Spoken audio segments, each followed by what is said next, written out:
Can you hear me like this? Okay. Alright. Okay, I think you should probably be able to hear me because I see the little thing going up and down. So I am going to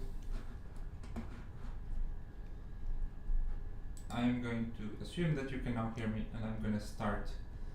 So I really haven't planned anything. I think part of the idea here is actually that I don't really plan. I just come online, and what I'm going to do is I'm going to just do this project, and then deal with the issues as they come up.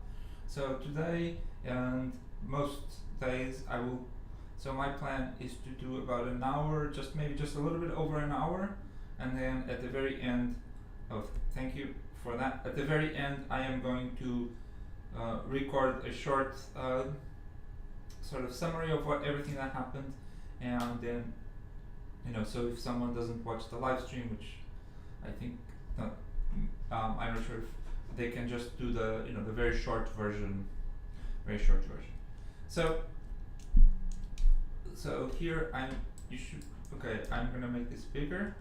So you should be able to see my screen, which is basically the terminal, and I am going to go into this directory where I keep my work, and I am going to create a directory for this project,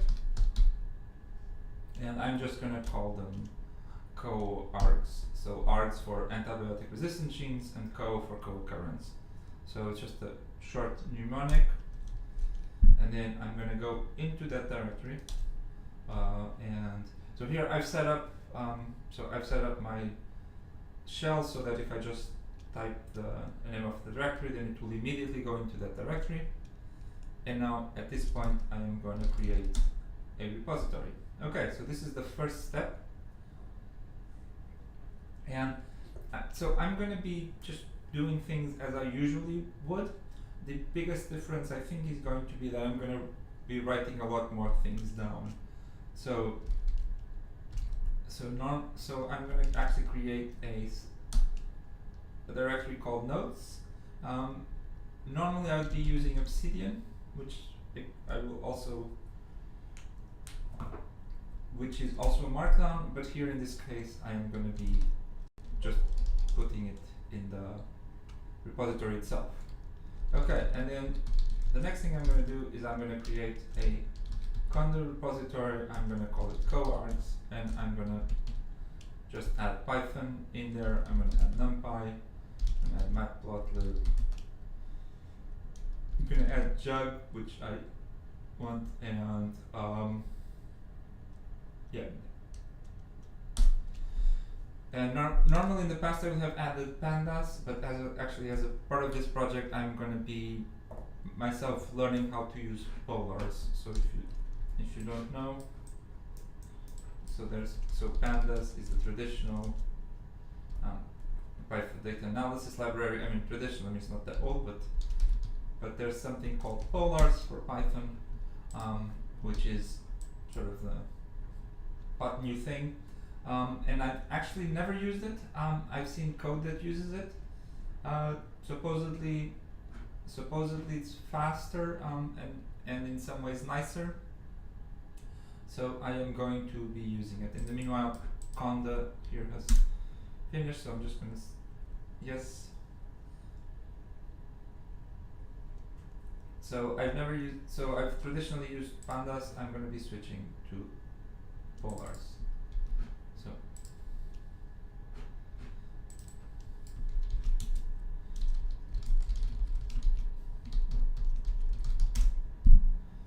okay, actually I don't even know if you install it with polars. I'm not even sure that's how you're supposed to pronounce it, to be honest. If it's polars or polars, polars, maybe it's polars, I don't know. Okay, alright, and as I said, I've been writing a few things more down, so I'm going to be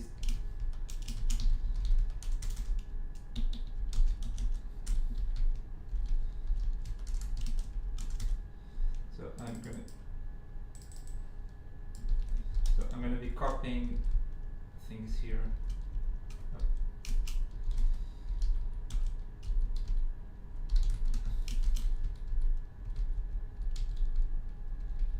Okay, so I'll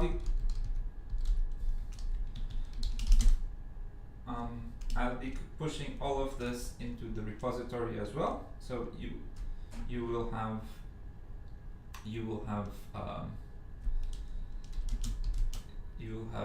this.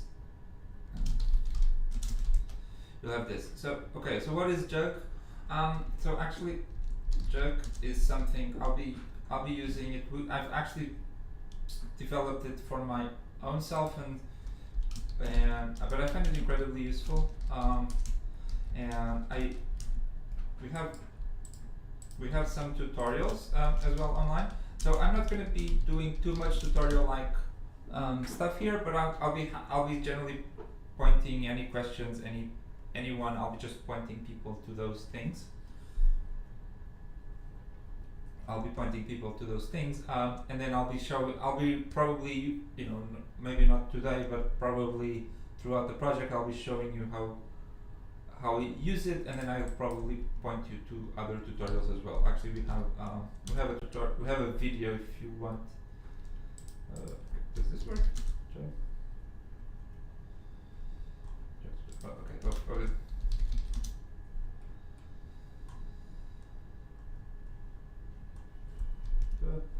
Okay, videos. We have a video here somewhere. Yeah, here it is. Oh, sorry, wrong one. Oh, hi, Legana. Alright. Okay.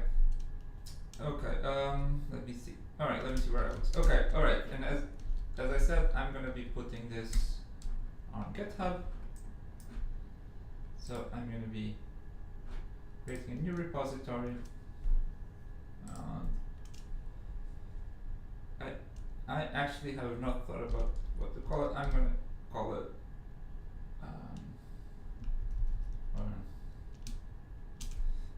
okay, I'm gonna use the same name. I'm gonna make this public. Create. And now I'm literally just gonna copy and paste it. Oh, okay, that's actually normal.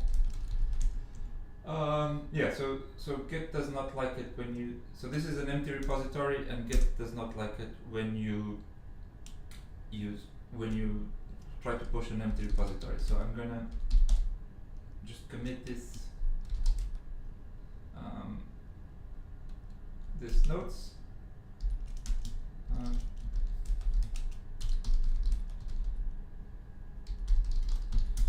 Okay, and now let's try again.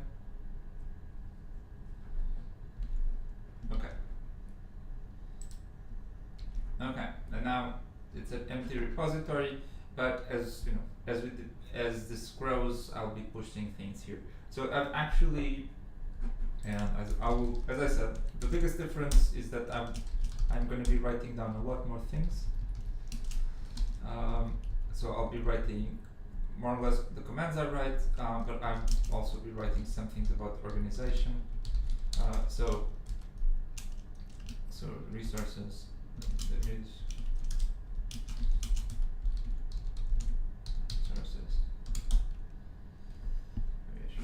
Resources. So the repository will be here, and then I will create branches. So I'll create 2 branches. So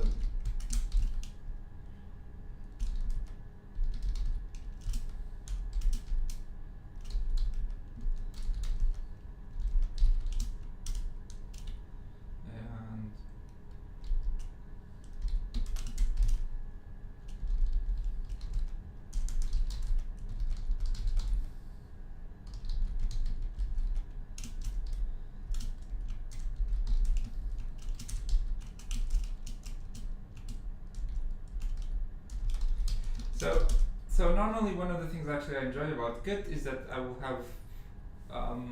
have code that it's very easy to just start messing around with the code, and then if it turns out that what you're doing is not a good idea, then you just throw that away, right? I mean, you just go back to your main branch, and so normally that's how I work.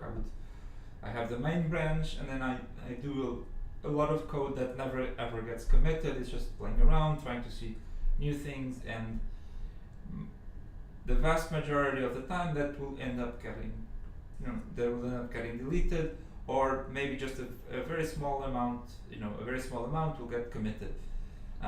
So here, again, because I'm trying to be a little bit more open about things, at the end, so whatever is here at the end of today's session, I will just commit, and I'll commit to this, I'll call it log branch. So this will be often a work in progress, but as I said, this way anybody can follow along. Okay, so this is this. Okay, now let's start thinking about the actual scientific question.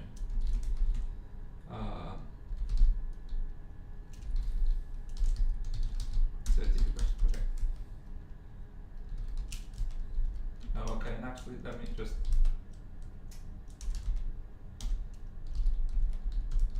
Okay, sorry, I needed to set things up.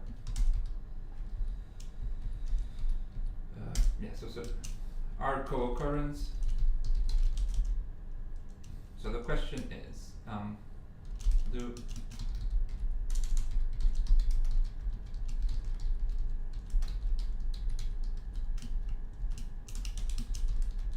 so these are the two questions. Does it? I need to. Okay, I do know that antibiotic resistance genes co-occur, and so we have. So the question then is, which ones co-occur, and does it matter?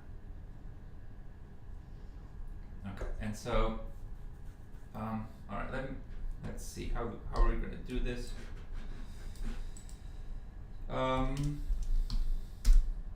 Okay, so now we can ask, co-occur. There's two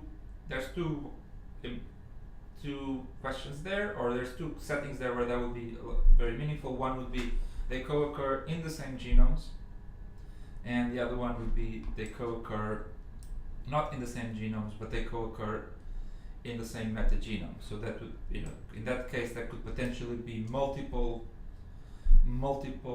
different species, different genomes that have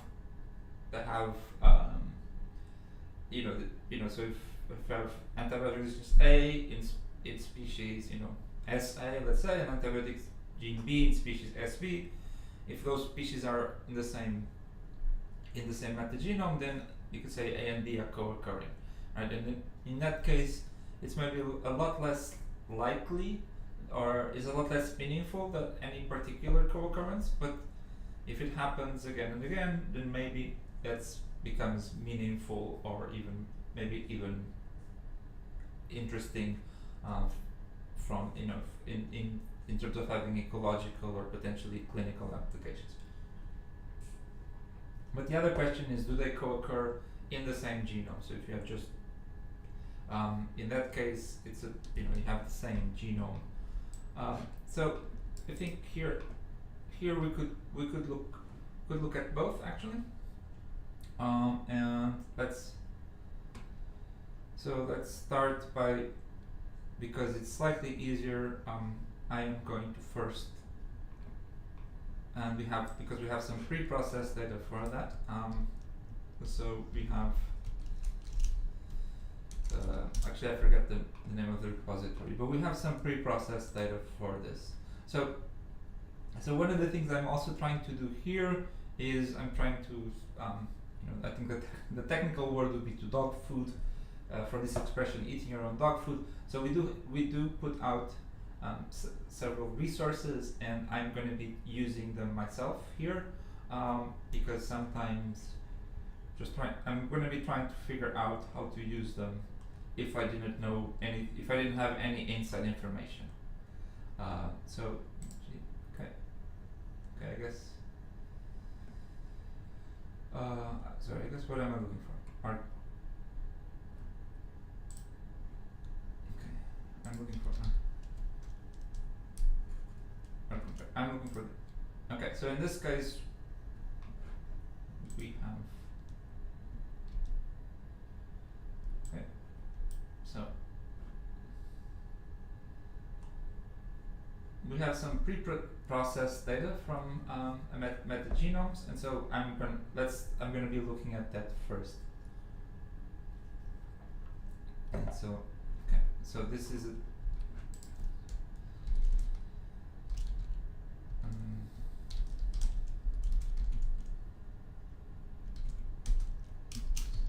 So I'm going to be.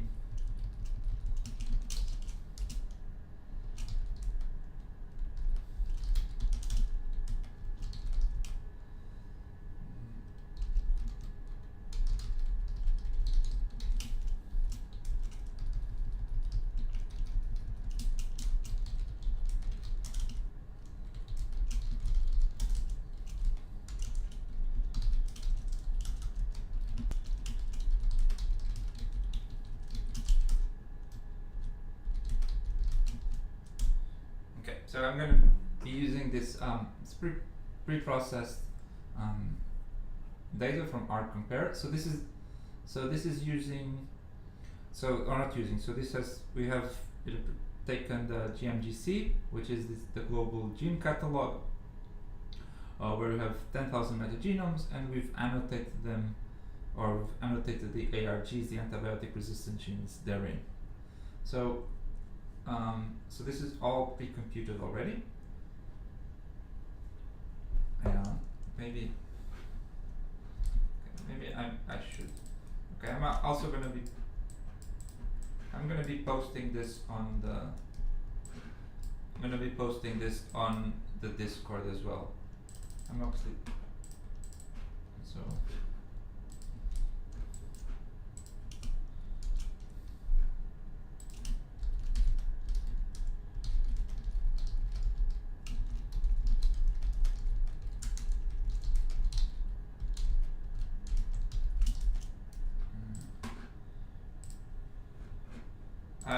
I'm not sure. I'm not sure. Maybe.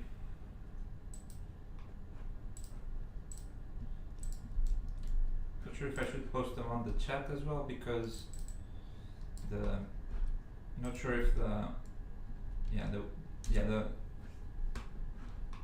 okay, so.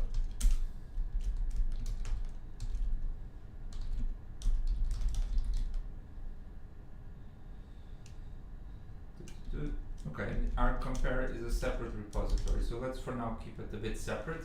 Okay, let me see if I can remember how this is done. Okay. Okay, so one of the things. So this is one of the things. One of the things that we've been doing with this rCompare is we've been trying to compare and different ways of annotating antibiotic resistant genes, and actually we've now pretty confident that the different ways in which you do it lead you to very different results in ways that are meaningful, in the sense that you would get biologically different results. So if you're, or let me rephrase. So if you're trying to answer a biological question, different ways of analyzing the data will give you different answers to your biological question, which perhaps is far from ideal, but this is what the current versions of the tools give you. And actually, this is getting a little bit off topic, but what is actually happening is that the different tools are actually answering slightly different questions. So some tools are much stricter, and so they will say, okay, this is an antibiotic resistant gene because its sequence is very, very close to a sequence that has been validated and is clinically relevant. Whereas other tools will say this is an antibiotic resistant gene because it's in a family of genes that are antibiotic resistance, and other tools might consider anything that confers any small amount of resistance, even if it might not be clinically relevant. So these questions become more about what exactly, when you say an antibiotic resistant gene, what exactly do you mean? So I'm going to put that aside for now, and I'm just going to take, let's see, I think, okay, let's take this one.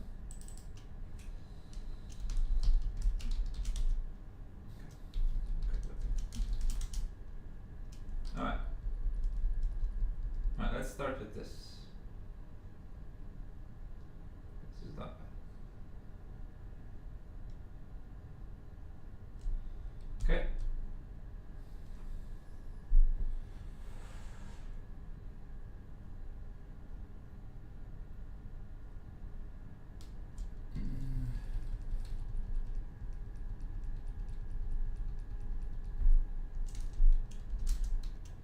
Let's see what.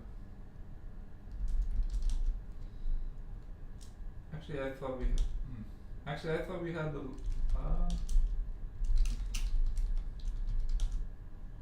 Yeah. Okay, let's use. I prefer to use.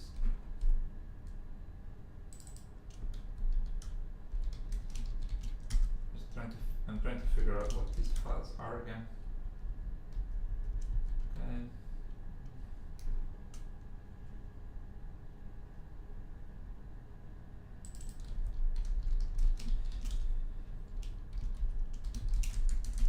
Yeah. I'm trying to.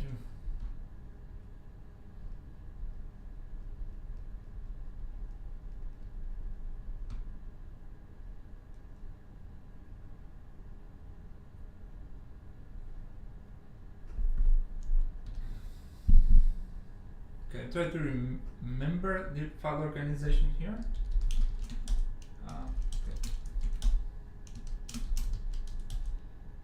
Okay, alright,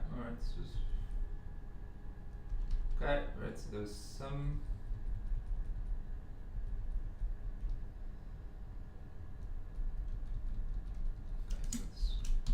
Okay, I think there might be some files missing here, which did not get committed to the repository. Okay, this is and as I said, part of this exercise is to see how things look from, how things would look publicly. I think I would probably find the results I want actually on my other laptop, but alright, so I'm gonna, how do I do this? Yeah. Okay. I'm going to back up a little bit to explain what's happening here. So I have here the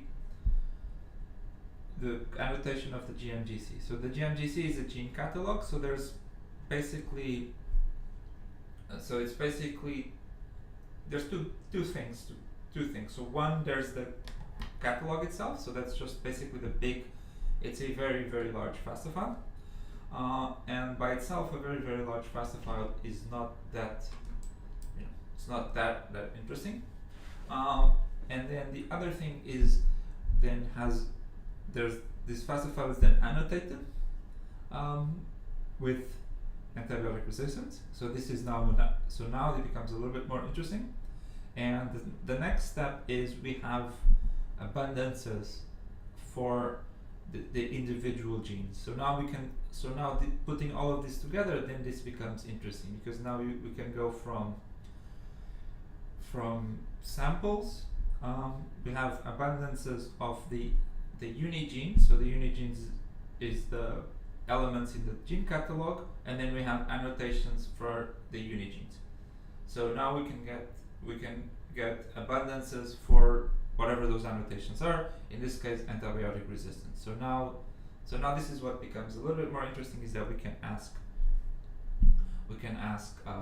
what is the abundance of a particular gene category or a particular gene of, if you just have So here, let me just show you again. So these are identifiers for the GMGC. So it's GMGC 110, and then this is a 9-digit number, and then here there's a gene code, a gene name, and often it's unknown, right?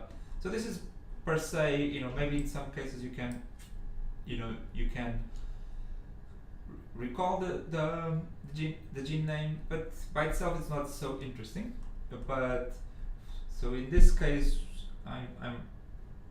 this was done using RGI. So RGI annotated that this particular gene sequence, so this corresponds to a gene sequence, happens to be a very strong match to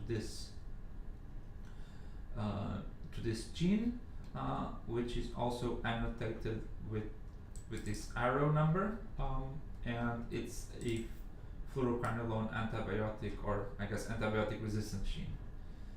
So it provides resistance to these things by being an antibiotic efflux pump, right? Or I'm not sure it's a pump, but it's related to antibiotic efflux. Right. So now we've gone from something, sort of basically a very hard to understand identifier to something that's potentially interesting. And the next step is we can go from this identifier, or if we have a particular sample out of the data set, we know how much of this particular identifier is in there, and for most, in most samples, you only have a very small fraction of all of the genes. Most of these sequences are rare, but we can sum up and say that in this sample we find whatever fraction of reads mapped to fluoroquinolone resistant genes. Okay, and there's actually a couple of different ways of doing that. So in this case, I actually thought we have, for example, here. Right. So here we have. So these are sample names, and here we have these counts, and so just from the name here, this has been normalized so that this is equivalent to, as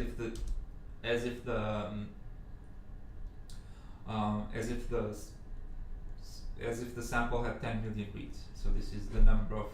So there's a normalization for gene lengths and a normalization for the number. So it's a RPKM type normalization, which maybe some of you have heard of. Okay, right, and then you can see, for example, that some of these genes are actually very common, and some of them are very relatively rare. This that 41, so it shows up in a few samples.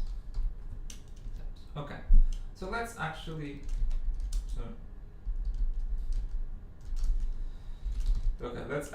do something here. Okay, so I am going to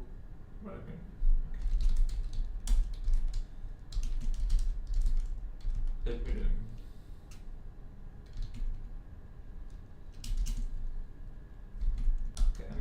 going to put it here in this data.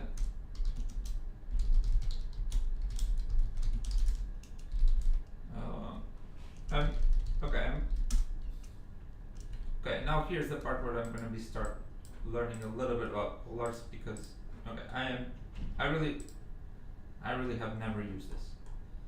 So I am let's go literally start like this. Okay, polars, and sorry. Okay, and so here I'm using NeoVim. I'm using NeoVim so that basically I'm running. So this is the editor on the bottom, and this is the yeah, here's the shell on the top. Oh, I messed this up because, okay, I could actually do this in a different way, but today, okay, so Polars was not installed on that environment because so NeoVim in my setup is using a separate environment. So I could change the environment. I'm going to do the lazy thing, which is I'm going to install Polars on the main environment that I use, and it's the main environment that I have set up NeoVim to use, which I call Py 3.11 because it uses Python 3.11.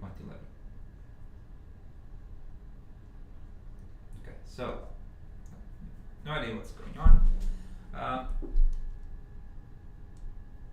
So by the way, so this is, I'm using a relatively recent version of Conda, which is using the newer Mamba implementation. So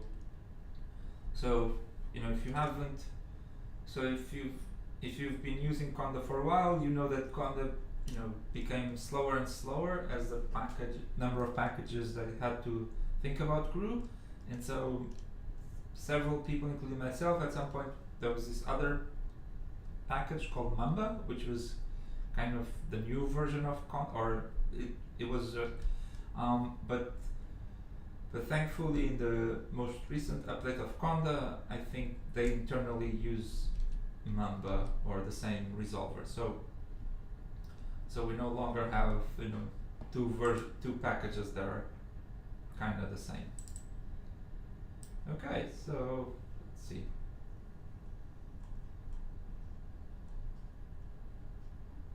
Okay.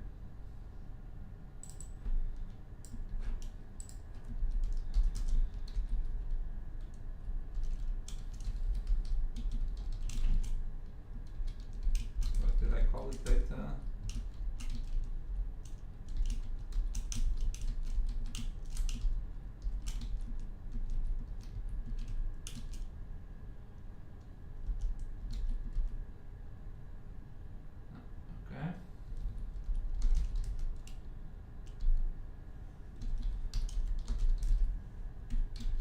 By the way, the completions you might see every once in a while. So, for example, if I'm like there, import pandas.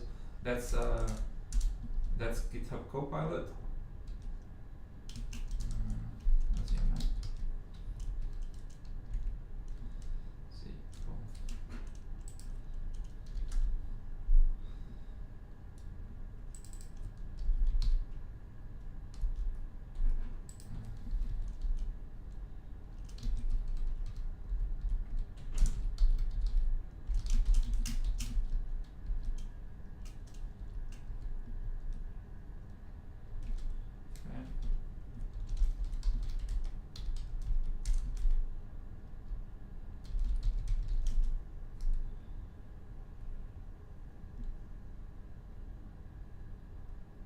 Okay, alright, so apparently Polars is not so happy with reading XZ files.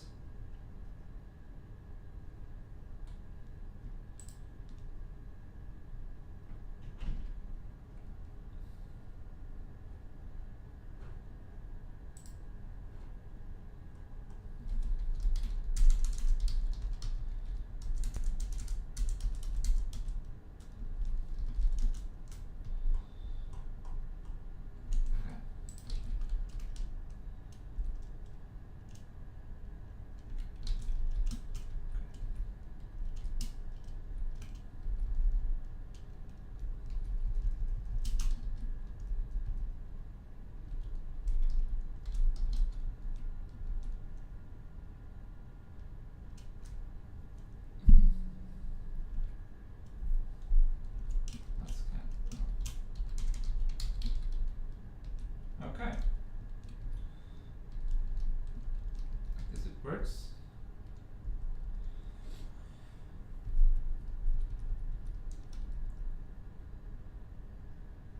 Oh yeah, thank you so much for joining. Yeah, I know it's really late in Europe, and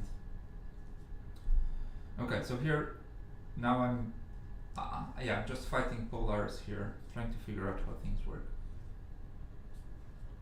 Okay, so this worked. So I can read the CSV by opening with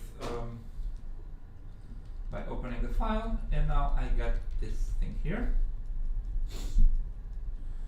Okay, right. I actually don't know how to. Okay, as I said, I would be very familiar with. I'm now tempted to just switch over to pandas because I'm very familiar with it, but I am going to work a little bit through my discomfort with polars. Okay, because now what I would like to do is I would like to get some estimate of how much each, so how frequent. So first of all, I want to convert this into a matrix, into a binary matrix, because here, for example, for this, like I don't care that this is 956 and this is 52. I'm gonna say, okay, these were both detected. I only care about zeros and ones. So anything, it's either 0 or it was detected. So first of all, this is what I'm gonna do. I want to binarize it, and then I want to, for each gene, I want to count how often it appears. And I guess there's two extremes. So one is if a gene only appears in 17 samples, then I really don't care. I mean, for today's purposes. And on the other hand, if a gene appears in all the samples, or even 95% of them, then maybe also I don't care. So what we care about is things in the middle, where potentially, because some of these genes might, if they're constitutive genes in a very common species, then that's not really informative for our purposes today. All right, so okay, let me see if I can figure out how to do this. How do we transform the matrix? Okay, so we've loaded it. Okay, now we have a data frame, I guess. This is a data frame.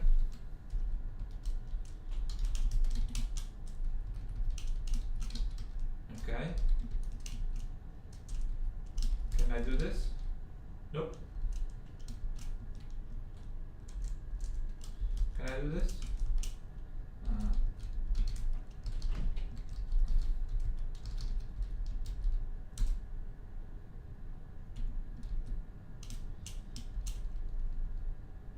No, I don't think this is probably, yeah, okay. Yeah, so this is programming in 2024, which is you write a comment of what you want the code to do, and then you hope that GitHub Copilot knows how to write that code, and actually I think polars is still not very widely used. So maybe it does a slightly poorer job than it would if it was with a very popular library. If it was just a raw NumPy array, I think it would do very well. Okay, so let's see.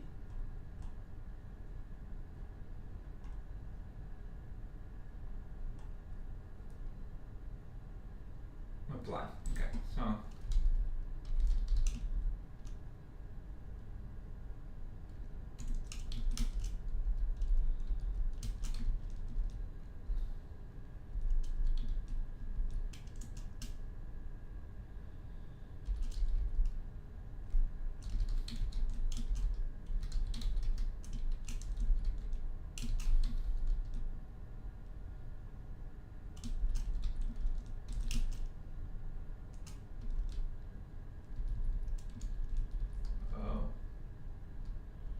oh, I see. This is actually incorrect. Okay, yeah.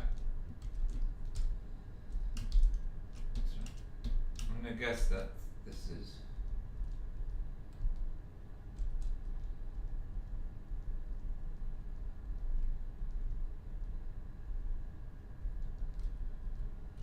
Okay, I'm gonna guess this was parsed incorrectly, and I guess that, okay, I'm gonna guess that the separator was incorrect.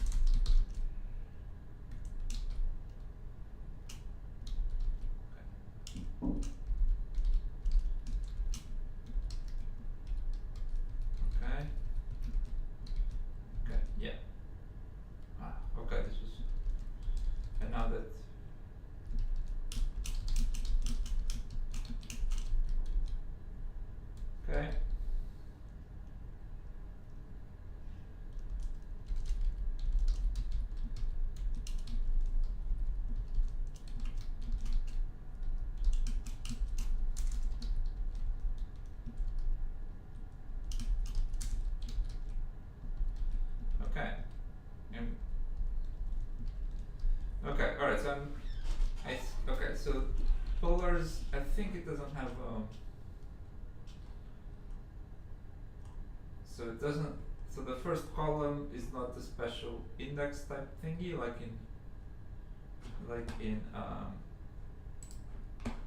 in pandas, but just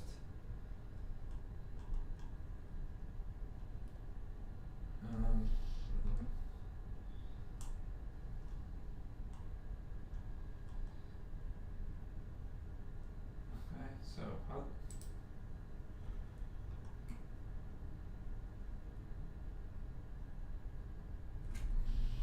so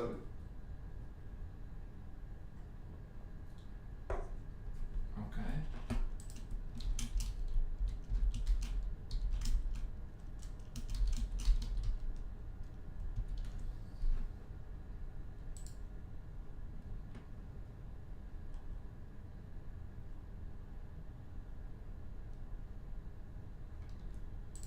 Okay, I'm gonna put this here.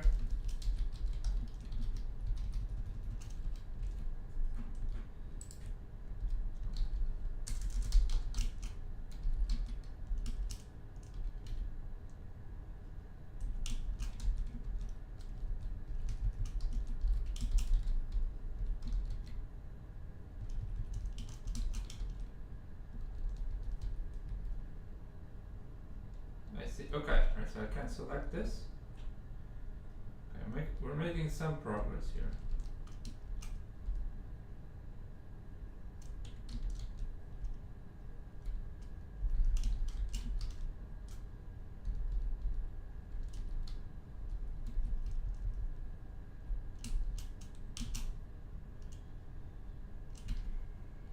We're making some progress. Select.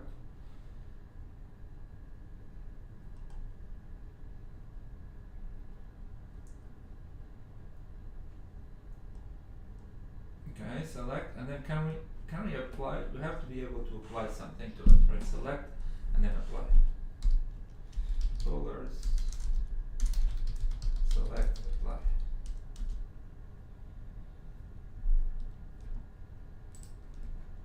How does it? Map rows.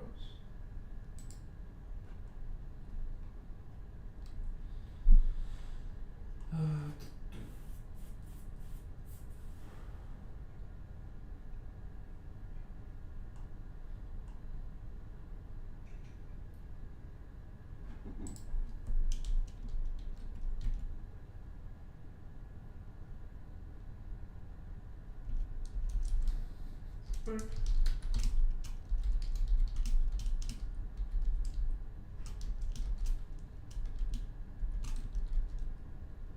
Oh, okay, this works. Okay. Alright, so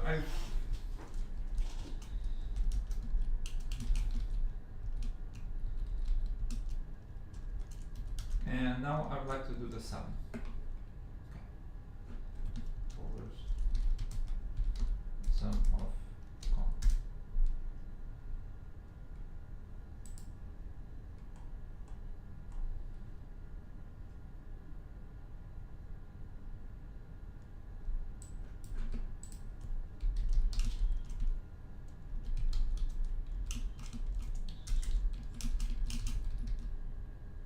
Oh, perfect. Okay. Okay, and I guess let me check. Okay, let's try to do this as the last thing today.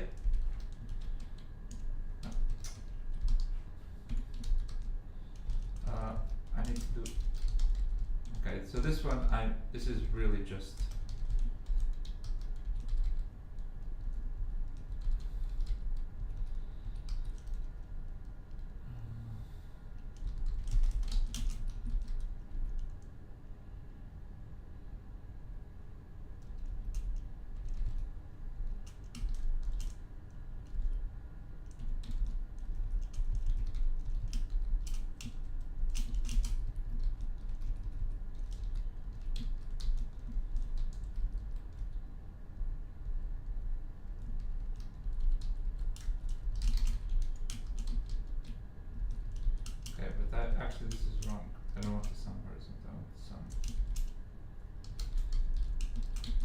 this was the frequent. This was correct.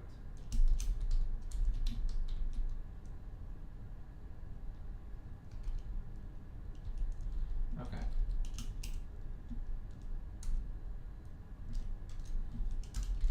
Now I need.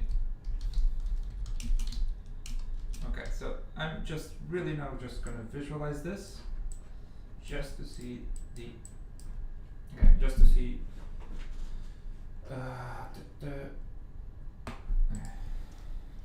Okay, let me just see. Does this work? If I just do this.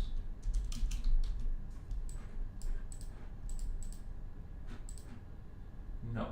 8. Actually, I'm not even sure if it did or not, to be honest.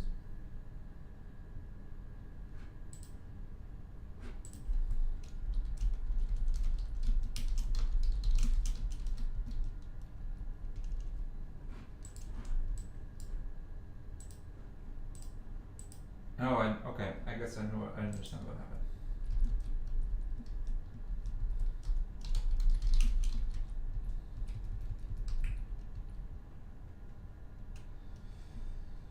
Okay, I understand what happened. Okay. Colors to number.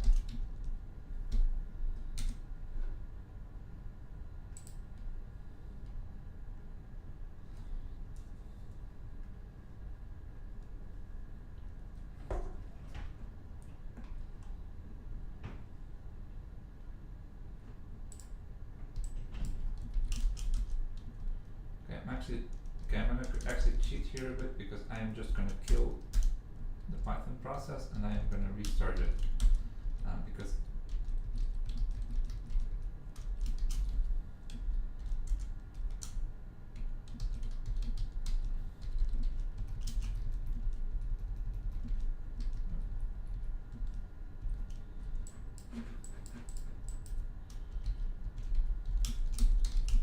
does this exist? Yes.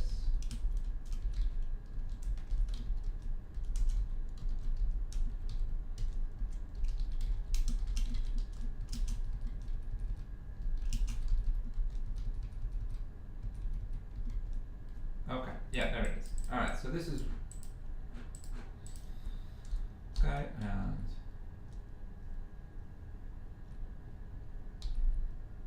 okay, I'm just gonna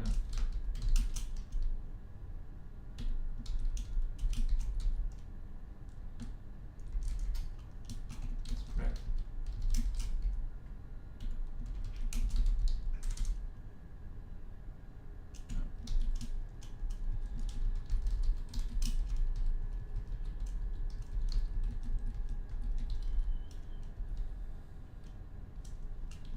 And I'm gonna install Seaborn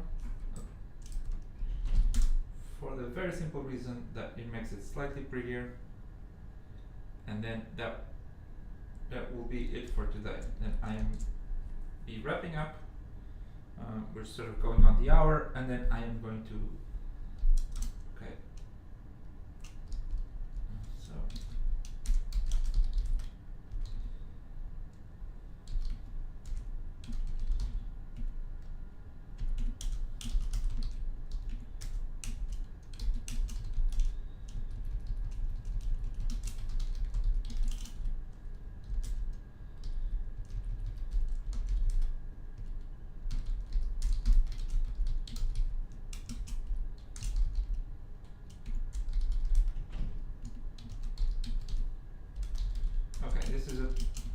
This is a little bit of a bit too much, but okay. But this is what I was looking to see. All right, so there's initial exploration. All right, so this is actually not. This is actually pretty good. So I was a little bit afraid that, as I said, so we probably are not interested in this side of things. This peak here on the left. So these are the rare genes. I mean, they're just not gonna cover it much because they are rare. And on the extreme side, on the right side, things that exist everywhere. I mean, they are also not that informative if they just exist everywhere. But there's still a fair amount of things in the middle, which is surprising to me, to be honest. I thought this would be a lot more U-shaped, and I guess there it is a little bit U. It's at least on the left side, but it's nice to see. All right, so now I'm going to be cleaning up a bit. Okay, so all right, so let's just see. So what did I do?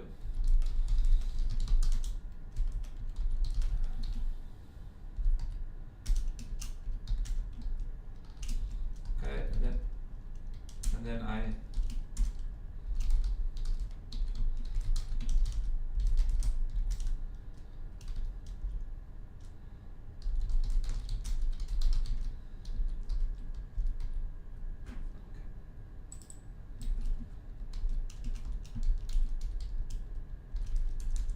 okay.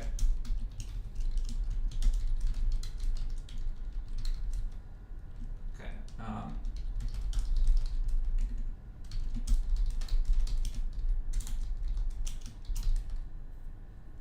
Get what am I doing? Oh, get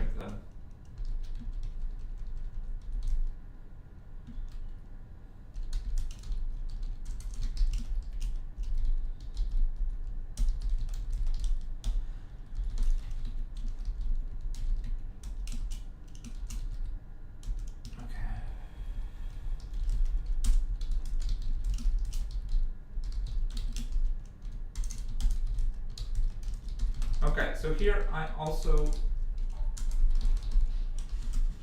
alright, so I am ignoring the data directory, or I'm telling Git to ignore the data directory. It's because, so that's going to have, so often your data files are very large files, they're not things you want to have in Git anyway, they come from external sources. So here I'm gonna say ignore. I mean, there's slightly fancier ways of dealing with this with Git and X, but for today, for this project, probably just gonna ignore them, and you'll have to get the data from somewhere else. Okay, so how to retrieving data.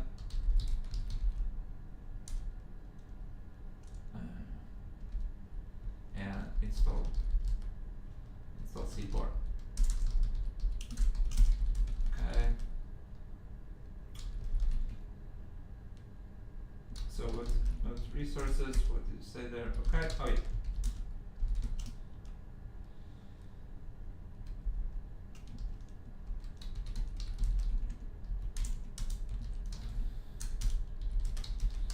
Okay. So for resources, so no.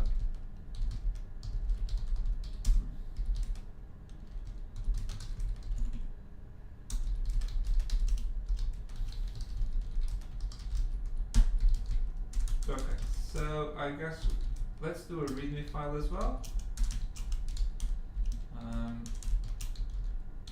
So article occurrence project D.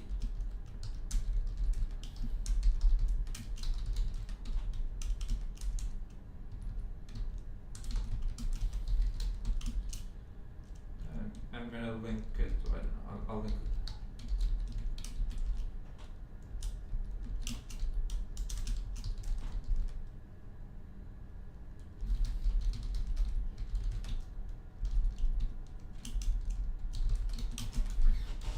So it's good to have something in. Okay, I need to get rid of this. I don't know. It's good to have something in the README because GitHub will display it. So right, if we go to arc, so here, right, this is a little bit ugly. So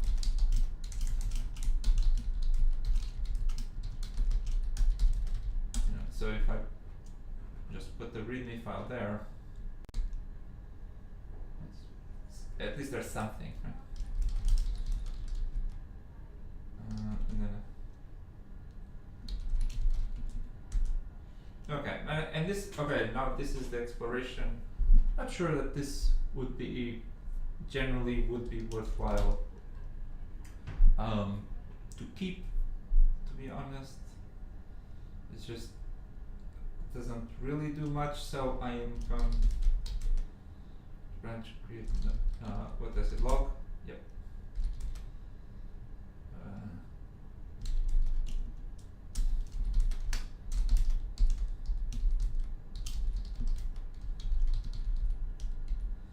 I'm gonna put this as initial exploration and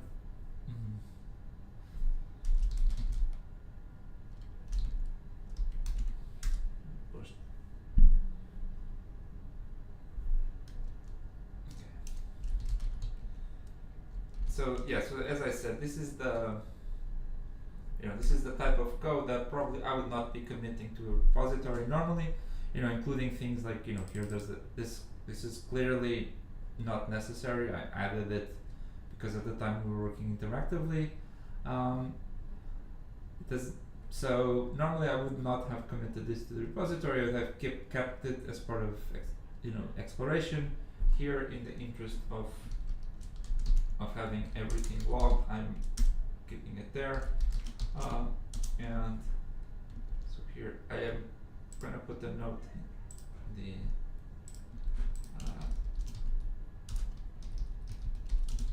in the readme file as well.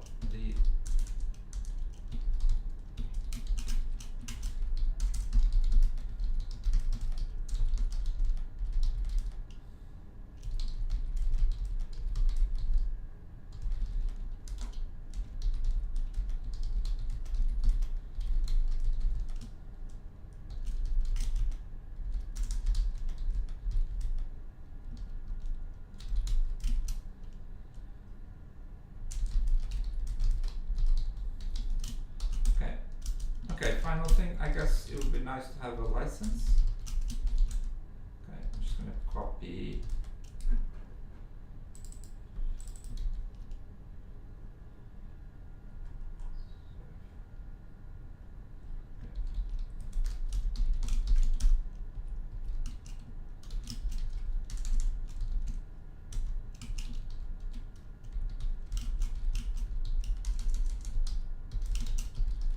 And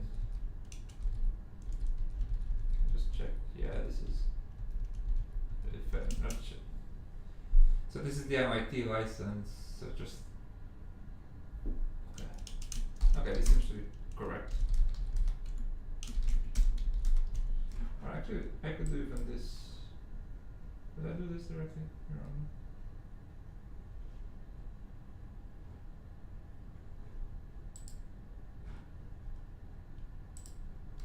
Alright. Okay.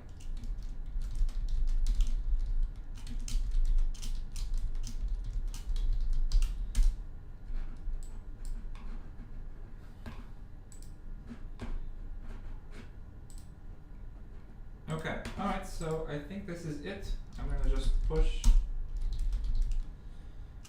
everything. And okay, and I am going to now close the stream, and then I am going to be, but I think I have to do that as a separate thing. So this is the first time I'm even using the whole streaming setup. Actually, so afterwards I'm just gonna be recording a version for like a 5-10 minute version, just showing what was done for posterity. But so thank you everybody. I'm actually happy that some people showed up. I'm myself learning a bit about polars, and so yeah, so we will be doing this every week. And if there's any things. Oh, okay. Oh, this is a good question. So Justine is asking what's ENH. Okay, so this actually comes from NumPy. NumPy get abbreviation, and so it's so ENH is enhancement, and so here, so there's a few standard so there's a few standard ones. Okay, actually they don't have Okay, we don't have. Oh, there it is. Enhancement. Yeah. So there's a few standard ones. I mean, this is just NumPy uses these, and I've started somewhat to copy them because it's a pretty good idea. So you've seen me use DOC for documentation, enhancement, bug. So far we don't have anyone, but I'm sure we will at some point. Yeah. So so these are. It comes from here. I'll post it on the chat. I think the chat has the chat and the stream. There's a bit of a lag. So if you ask a question on the chat and I only answer it a little bit later, this is because there's a lag. I'm still actually not sure if the lag is a feature that I've chosen to make everything work nicer, or if it's just how it works. All right. So thank you everybody. As I said, I will see you next week. I'll keep posting on I'll post on the mailing list, and I will do a very short recording just today, just now summarizing everything that was done.